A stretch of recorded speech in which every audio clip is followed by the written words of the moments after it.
Reka mwese mbasuhuze mbifuza kugira umugoroba mwiza mwebwe mwese mukurikiye Maa23 Izabarasa ibisanzwe muri uyu mwanya tuje kurebera hamwe byinshi bigezweho. Ngiye kubabwira ko kuri ubu ngubu umutwe wa Twirwaneho ushobora wamaze gutangaza ko nyine wafasha u Rwanda mu gihe Uburundi bwateye u Rwanda mbese rushaka kurutera. Ndaza kuvuga ko FC Maa23 kandi yamaze kuba yakwinjira ikoranabuhanga ry'igisirikare cya Repubulika Demokarasi ya Kongo. Kandi muri aya makuru niho turi buze kuramburira hamwe mbabwire uburyo Joseph Kabila yasabiwe kuba yashyirirwaho impapuro nyine zo kumuta muri yombi.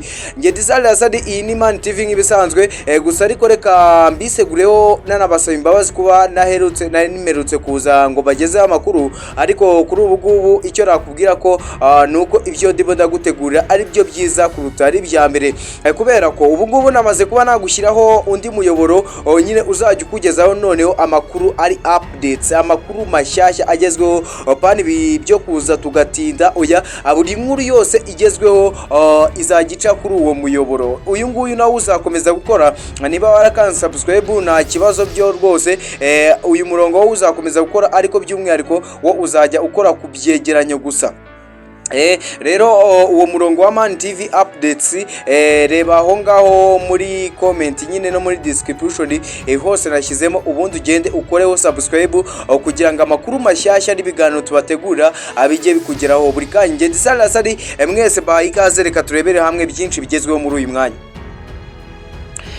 Reka nanzike mbabwira ko leta ya Repubulika Demokarasi ya Kongo biciye mu ishyaka UDPS riyoboye iki gihugu yasabye Perezida Donald Trump wa Leta Zunze Ubumwe za Amerika gushyiraho Joseph Kabila impapuro mpuzamahanga zo kumuta muri yombi. Ni amakuru yemejwe n'umunyamabanga mukuru wa ririya shyaka Augustin Kabuya mu rugendo rwateguwe na ririya shyaka ku wa mbere tariki ya 4 Gicurasi i Kinshasa hari ku munsi w'ejo. Urugendo rwiswe urwo gushyigikira ibihano Amerika aheruka gufatira Joseph Kabila. Kabuya yavuze ko ubusabe bwa Kinshasa kuri Amerika bwatanzwe n'ishyaka ayoboye biciye mu rwandiko ryashyigikiye ambasade ya Amerika i Kinshasa. Yavuze ko nyuma y'ibihano byafatiwe Joseph Kabila, iri shyaka ryabaye ngombwa ko ritegura imyigaragambyo igamije kugaragariza amahanga ko rishyigikiye icyemezo cya Leta Zunze Ubumwe za Amerika.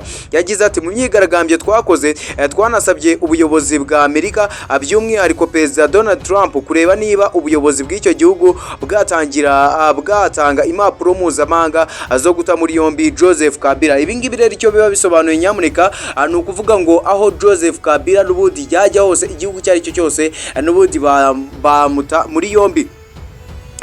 Kuwa 30 Mata nibwo urwego rushinzwe imari muri Leta Zunze Ubumwe za Amerika biciye ku rwego rushinzwe kugenzura imitungo y'abanyamahanga rwatangaje ko rwafatiye ibihano Kabila wayoboye Repubulika Demokarasi ya Kongo kuva muri 2001 kugera muri 2019. Byari nyuma yo kumushinja gushyigikira umutwe wa Mouvement 23 Mafi Maa23 n'ihuriro Alliance du Fleuve du Congo, byombi bifitanye isano n'intambara imaze igihe mu burasirazuba bwa Repubulika Demokarasi ya Kongo. Kabila yamaganye ibyo bihano agaragaza ko byashingiye ku birego bitagira gihamya ashinjwa na leta ya Kinshasa. Mu yandi makuru reka mbabwire ko Minisitiri w'Ingabo za Repubulika Demokarasi ya Kongo Guy Kabombo Mwandimviata yatangaje ko umutwe wa FC Maa23 wahoboye winjira mu itumanaho ry'ingabo za Repubulika za FARDC umenya ibyo ziri gutegura ku rugamba. Mwandimviata yemeje aya makuru ubwo yaganiraga n'abadepite bagize komisiyo ishinzwe igisirikare n'umutekano ku bushobozi bw'iki gihugu nyine cya Repubulika Demokarasi ya Kongo. Yavuze ko FC Maa23 ifite itumanaho rihambaye cyane ugereranyije n'irya FARDC. Yagize ati kubera kubura imbaraga z'itumanaho mu gihe cy'ikoranabuhanga rigezweho, ingabo ziri ku rugamba azagize ikibazo cyo kuba umwanzi yarabonaga ubutumwa bwazo bituma ibikorwa bya gisirikare bidashoboka. Umwanzi yubatse itumanaho rifite ibikoresho bihambaye rituma ashobora gutahura ibiganiro biba hagati y'ubuyobozi n'ingabo ziri ku rugamba. Raporo yateguwe n'iyi komisiyo ivuga ko Minisitiri Mwandimviata yasobanuriye abayigize ko iri tumanaho itumanaho atari ikintu gikomeye mu gisirikare, kari ikintu gikomeye mu gisirikare kuko ritagenze neza, uburyo urugamba rutegurwamo butagenda kuko yaravuze ati itumanaho nyine ku rugamba cyangwa se mu gisirikare ni ikintu gikomeye, ati kuko ritaramutse rigenze neza ntabwo n'urugamba uburyo bw'urugamba nabwo bwagenda neza, aribyo byanatumye FARDC itsindwa kenshi. Ahangaha nyine ni nko ku ruhande rwa leta, ibi biba bivuze ko ku rundi ruhande mwamwe nk'abayobozi murimo murarwana intambara, haba harimo gutsindwa gukomeye. Minisitiri Mwamviyata yamenyesheje iyi komisiyo ko ku rwego rwo gukemura iki kibazo leta ya Repubulika ya Demokarasi ya Kongo yaganiriye n'ibihugu by'inshuti kugira ngo bihe FARDC ibikoresho by'ikoranabuhanga bigezweho bidashobora kwinjirwa na FC Maa23. Reka mbabwire ko Colonel Rugabo Fideli urimo abasirikare bakuru b'umutwe wa Twirwaneho wiyemeje kurengera abanyekongo bo mu bwoko bw'abanyamurenge, yateguje ko we na bagenzi be biteguye gutabara u Rwanda mu gihe rwaba rutewe n'ibihugu by'Uburundi na Repubulika ya Demokarasi ya Kongo. Uyu musirikare akunze kumvikana avuga uriya mutwe, yabitangarije mu kiganiro aheruka kujya ku muyoboro wa YouTube wa Imurenge TV. Ni nyuma y'amakuru avuga ko ingabo z'Uburundi iza Repubulika ya Demokarasi ya Kongo, umutwe wa FDL n'abarwanyi ba Wazalendo baba bakomeje gushaka uko bigarurira agace ka Minembwe gaherereye mu misozi miremire yo mu ntara ya Kivu y'Amajyepfo, kugira ngo bakagira ibirindiro bikuru bazifashisha nyine mu gutera u Rwanda.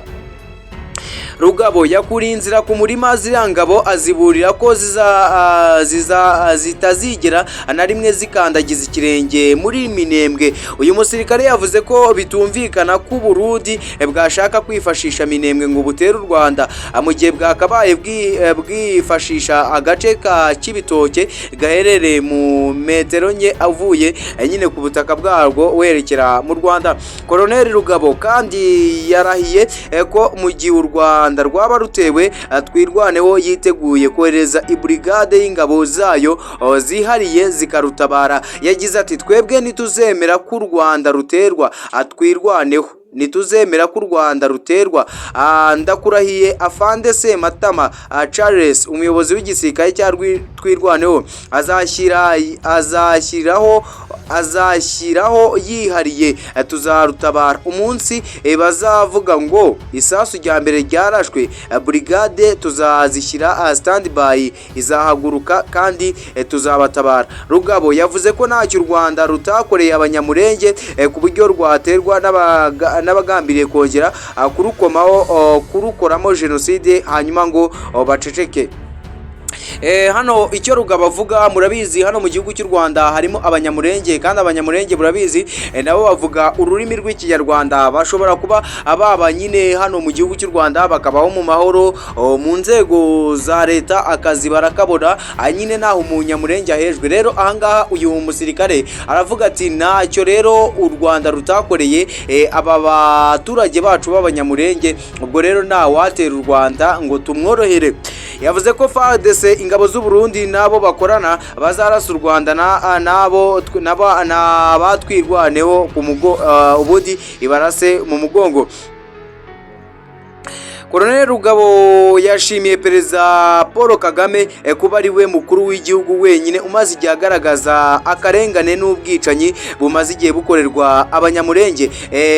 Yagaragaje kandi ko u Rwanda nta kintu na kimwe rutahaye bari abanyakongo ku buryo abarutuyemo babayeho mu mahoro, ikindi bakaba barahawe imirimo, abandi benshi bagabwa za buruse zo kujya mu mahanga. Rugabo yunzemo ko Twirwaneho kuba igejeje magingaya ishobora guhangana n'ibitero by'ingabo za leta no kurinda abatuye mu Minembwe ibikesha ubumenyi bwa gisirikare abarwanyi bayo barimo we ubwe na Sematama cyo kimwe n'abandi bari mu ngabo za Repubulika za leta nka Lieutenant General Masunzu Pacifique bahawe n'u Rwanda. rero n'aya makuru narimbazaniye kuri uyu mugoroba, ubwo reka basabe gukanda subscribe, ariko nyamuneka ananabashishikarize gukora subscribe kuri Maa23 updates, nyine channel izajya kugezaho amakuru yihariye, amakuru agezweho ya update, haba mu makuru yo mu burasirazuba bwo hagati nyine aho hari intambara ikomeye ya Irani, haba amakuru y'ahangaha mu karere Rwanda ruherereyemo, mbese amakuru yo ku isi yose muri rusange azajya anyura kuri Maa23 update. Wowe genda ukanda subscribe kugira ngo umunsi ku munsi ibiganiro tukora abijye bikugeraho buri kanya. Ndabashimiye cyane.